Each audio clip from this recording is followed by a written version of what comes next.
Hello दोस्तों। हर कोई चाहता है कि वो एक लंबी उम्र तक जिए। हर कोई चाहता है कि वो स्वस्थ जीवन जिए, लेकिन होता इसके बिल्कुल उल्टा है। लोग आधे रास्ते में आते आते गुंडल जाते हैं और बीमारी का तो पूछो मत साहब। दवाखाने हॉस्पिटल आपको खचाखच भरे मिलेंगे।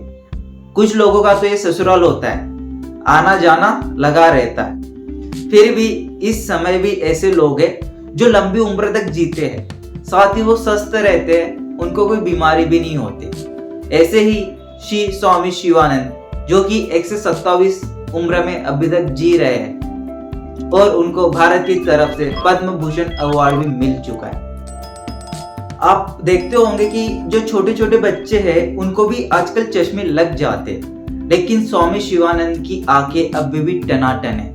और फिर आते हैं जापान के लोग जिनकी एवरेज एज बाकी लोगों की तुलना में ज्यादा होती है। तो इनमें और हमारे में ऐसे क्या डिफरेंस होते हैं कि हम उस लेवल तक पहुंच नहीं पाते और ये इतने लंबे जीने के बाद भी एकदम स्वस्थ जीवन जीते। तो चलो जानते हैं। सबसे पहले तो ये प्रॉपर सोते हैं। अगर आपको भी लंबे उम्र तक जीना है तो आप प्रॉपर नींद लीजिए। अब ये नींद आपके शरीर के हिसाब से अलग अलग हो सकती है। किसी को 10 घंटे की नींद चाहिए, किसी को 6 घंटे की नींद में हो जाता है, किसी को 8 घंटे की नींद लगती है, कोई 4 घंटे की नींद में एनर्जी प्राप्त कर लेता है। तो ये जो नींद है ये आपके ऊपर डिपेंड हो सकती है कि आपके बॉडी को कितनी नींद चाहिए। लेकिन आपके नींद के जो घंटे है उसको आप फिक्स कीजिए। ऐसा नहीं कि आप उससे ज्यादा नींद ले रहे हो। अगर ये ले रहे हो तो फिर ये आपके लिए सही बात नहीं है। सबसे पहले आपको प्रॉपर नींद लेनी है। फिर है सुबह जल्दी उठना। ये आजकल की डेट में सबसे मुश्किल काम है, लेकिन जितने भी लंबी उम्र तक जीते हैं वो सब सुबह जल्दी ही उठते हैं। सुबह आप जब जल्दी उठते हो तो सुबह का वातावरण ऐसा होता है कि उसमें प्राण तत्व जो है वो ज्यादा प्रमाण में होता है, इसलिए जो प्राणायाम है वो सुबह ज्यादा करके किया जाता है। लेकिन आजकल हम उठते ही 8, 9, 10, 11 बजे, तो फिर हम उस माहौल का उस वातावरण का फायदा उठा नहीं पाते। तो क्या करना है, आपको सुबह जल्दी उठना है। आप अगर अक्षय कुमार को भी देखते होगे तो वो क्या करता है, सुबह जल्दी उठता है और वो फिट भी है। तो आप भी अगर सुबह उठोगे तो आपको जो एक सकारात्मक एनर्जी है, पॉजिटिविटी है, वो आपको महसूस होगी। फिर आता है आपको जिम या एक्सरसाइज आपके डेली रूटीन में शामिल करना है। आपको सबसे बेस्ट है कि आप योगा कीजिए, क्योंकि आपका जो शरीर है उसमें बहुत सारे ऑर्गन्स होते हैं। Kidney, liver, small intestine, large intestine, heart. अब इतने सारे ऑर्गन हैं, लेकिन ये तब और ज्यादा सही से काम करते हैं जब आपकी बॉडी एक्सरसाइज करती है, तब ये बहुत ज्यादा एक्टिव होते हैं। आप इसको इस प्रकार से समझ सकते हो, अगर कोई कारखाना है, अगर वहां पे कोई मशीन है और उससे कोई काम ही नहीं लिया जाए, उसको वैसे ही पढ़ने दिया जाए, तो क्या होता है, जंग लग जाता है और वो फिर काम करना बंद कर देती है। ऐसा ही हमारा शरीर है। अगर आप इसको प्रॉपर ऑयलिंग नहीं करोगे तो आपको दिक्कत आना चालू हो जाती है। लेकिन अगर आप योगा करते हो, प्राणायाम करते हो, मेडिटेशन करते हो, तो क्या होता है, आप मेंटली फिजिकली फिट बनते चले जाते हो। साथ ही आपके बॉडी में, शरीर में ब्लड सर्कुलेशन अच्छा होता है और आपके जितने भी ऑर्गन हैं वो अच्छे से काम करना चालू करते हैं। तो इसलिए क्या करना है, आपको आपके डेली लाइफ में आपको एक्सरसाइज करनी है, फिर वो चाहे आप कुछ भी करो। फिर आता है सूरज की धूप लेना। ये सबसे अच्छी बात है, क्योंकि अगर आप देखते हो कि जो सूरज है वही पूरे सृष्टि को चलाता है। अगर सूरज होता है नहीं तो इस सृष्टि में कोई नहीं होता, ना अनाज फल फूल रहे होते, ना हम होते। तो आपको क्या करना है, जो सूरज की सुबह की कोमल कोमल धूप है वो आपको उसको अपने शरीर पे रहना है, अंग को लेना है। इससे क्या होता है, आपका जो शरीर है उसमें प्रॉपर विटामिन बनते हैं, साथ ही आपकी हड्डियां मजबूत होती है और जो आपके सेल है उसमें भी एक एनर्जी सी आती है। आप बहुत से बार देखते होंगे, अगर 4-5 दिन लगातार सूरज नहीं निकलता तो आपको माहौल कैसा लगता है, एक उदासीन भरा लगता है, आप में भी एक उदासी छाई रहेगी।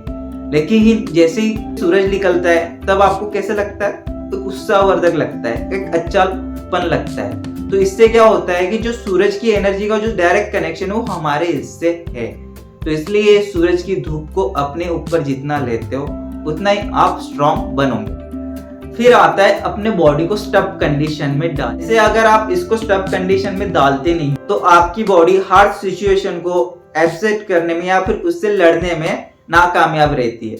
तो आपको क्या करना है, आपकी बॉडी को स्टफ कंडीशन में डालना है। जैसे कि हम अगर ठंडी में जाते हैं, ठंडे माहौल में जाते हैं, तो क्या करती है आपकी बॉडी, ऑटोमेटिक गर्म होने लगती है, हीट पैदा करने लगती है। अगर आप गर्मी में जाते हो तो क्या होता है, आपको पसीना आने लगता है, मतलब आपकी बॉडी कोल्ड होने लगती है। तो मतलब कि आपकी बॉडी माहौल के अनुसार, वातावरण के अनुसार खुद को एडजस्ट करती है। जैसे कि आप सियाचिन में लड़ते सैनिकों को देख सकते हो, वो इतने ठंडी में भी वहां पे खड़े रहते फिर भी उनको कुछ नहीं होता।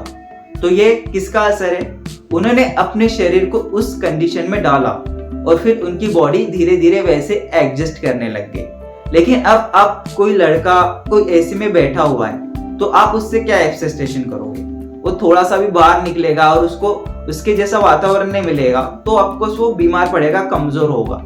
तो इसलिए अपने बॉडी को स्टफ कंडीशन में डालिए कि जैसे भी परिस्थितियां रहे आपकी बॉडी आसानी से उसमें एडजस्ट हो जाए। और फिर आता है डाइट। सबसे मेन भूमिका जो अगर किसी की होती है आपके जीवन में तो वो है डाइट की। और सबसे ज्यादा जिसका बैलेंस बिगड़ता है तो वो यहीं पे बिगड़ता है। ये 2.5 फुट की जीभ आपको नाच नचाती है। अब इसके स्वाद के लिए क्या क्या नहीं करते लोग, लेकिन आप क्षणिक सुख के लिए, 2 मिनट के सुख के लिए, आपके लॉन्ग टर्म के जो सुख को है आप उसको छोड़ देते हो, फिर आगे चल के आपकी हालत बदतर होने लगती है। तो आपको क्या करना है, ज्यादा से ज्यादा विटामिन आपके डाइट में शामिल करने हैं, ज्यादा से ज्यादा सब्जी आपको आपके डाइट में शामिल करना है, और आपको जंक फूड बिल्कुल भी नहीं खाना है। अगर आप खाते भी हो तो कभी कभार चल जाता है, लेकिन इसका प्रमाण आपके डाइट में ज्यादा है तो निश्चित तौर पे आपको प्रॉब्लम आएगी।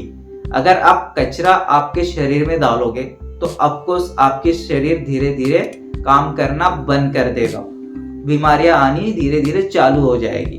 तो आपको क्या करना है, आपके डाइट में जितने नेचुरल चीजें आप ऐड कर सकते हो उसको कीजिए, और आपकी डाइट को दिन में फिक्स कीजिए कि कितने बार आपको खाना है। बस 2 से 3 बार, इससे ज्यादा खाना ना खाए। नहीं तो फिर कोई होता है दिन भर चरते रहता है, जो मिल जाए खा लिया, जो मिल जाए खा लिया, जो मिल जाए खा लिया। अब इससे होता क्या है, वो धीरे धीरे मोटा होने लगता है। अब मोटापा वैसे तो कोई बीमारी नहीं है, लेकिन मोटापा बहुत सी बीमारियों को लेके आता है। इसलिए जितना आप पतला रहोगे, स्लिम रहोगे, उतने ही आप स्वस्थ रहोगे। फिर आता है आपको दूसरों के साथ मित्रता का व्यवहार रखना चाहिए। दूसरों के पर परोपकार की भावना आपके अंदर होनी चाहिए।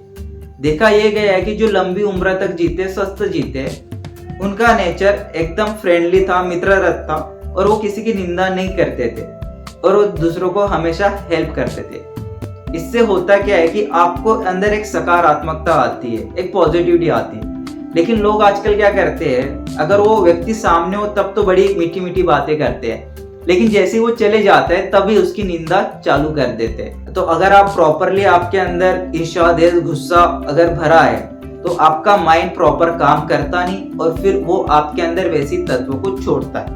तो इसलिए क्या करें, हमेशा मित्रवत व्यवहार बनाए और परोपकार की भावना के अंदर अपने अंदर जगाइए।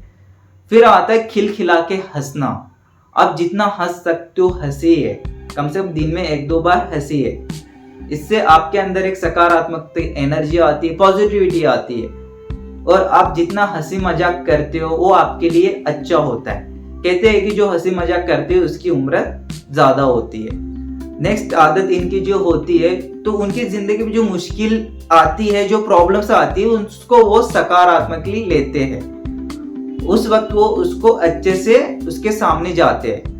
अब कोई अगर कोई प्रॉब्लम्स किसी के सामने आती है तो उसका टेंशन ले लेगा और उसको पॉजिटिवली ना लेते हुए उसको वो निगेटिवली ले लेगा। तो उससे होता क्या है कि वो उसका टेंशन ले लेता है, तनाव में आ जाता है, और फिर जब तनाव में आता है तो उसका बॉडी फंक्शन जो है वो सही से काम करना बंद कर देता है और वही से फिर दिक्कतें आनी चालू होती है। यहाँ तक कि जो डायबिटीज रोग है उसके लिए भी तनाव को ही कारणीभूत माना गया है। तो इसलिए आपको जो भी जिंदगी में प्रॉब्लम आती है उसको आप सकारात्मक तरीके से ले। अगर आप इसको सकारात्मक तरीके से लेते तो प्रॉब्लम सॉल्व भी अच्छे से हो जाते। फिर आता है आपको नेचर के साथ जीना होगा, क्योंकि नेचर में पंच महाभूत होते और हमारे शरीर में भी पंच महाभूत होते हैं। जल, वायु, अग्नि, आकाश और पृथ्वी, ये पंच तत्व हमारे अंदर होते हैं। जब आप नेचर के साथ जीते हो तो ये जो पंच तत्व है ये बैलेंस कंडीशन में होते हैं। तो इसलिए जितना हो सके नेचर के साथ जिए, इससे आपको अच्छा भी लगता है और साथ में आपके अंदर एक सकारात्मक एनर्जी आती है। अगर आप इन गुणों को अपने अंदर शामिल करते हो, अपने लाइफस्टाइल में शामिल करते हो, तो आप भी एक लंबी उम्र जी पाओगे और साथ ही साथ आप एक स्वस्थ जीवन भी जी पाओगे। अगर आपको वीडियो अच्छा लगे तो इसे लाइक, शेयर और सब्सक्राइब जरूर कर दे। मिलेंगे नेक्स्ट वीडियो में, तब तक के लिए धन्यवाद।